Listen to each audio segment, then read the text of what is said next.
ఈరోజు మునగాకు పప్పు ఎట్లా చేయాలో చూద్దాము. మునగ ఆకులో పెసరపప్పు వేసుకుంటేనే బాగుంటుంది. స్టవ్ పైన ఒక మూకుడు పెట్టుకొని పెసరపప్పును ముందున కడగకుండానే వేయించుకోవాలి. వేయించుకొని తర్వాత కడుక్కోవాలి. ఇక కూర వండుకోవడానికి మనం స్టవ్ పైన గిన్నె పెట్టుకొని తగినంత నూనె వేసుకొని అందులో జీలకర్ర, పచ్చిమిర్చి వేసుకోవాలి. పచ్చిమిర్చి చక్కగా వేగిన తర్వాత అందులో మునగ ఆకును వేసి వేయించాలి. మునగాకు కాస్త లేతదిగా ఉన్న ఆకు తీసుకుంటే బాగుంటుంది. నాకైతే కాస్త వెగటు రుచి వస్తుంది, మనకు తినబుద్ధి కాదు.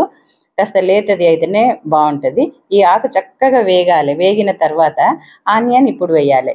తరిగి పెట్టుకున్న ఆనియన్ ఇప్పుడు వేయాలి. ఆనియన్ ముందున వేసినట్టయితే అందులో నుండి మనకు రసం ఊరి ఈ ఆకు గోలదు.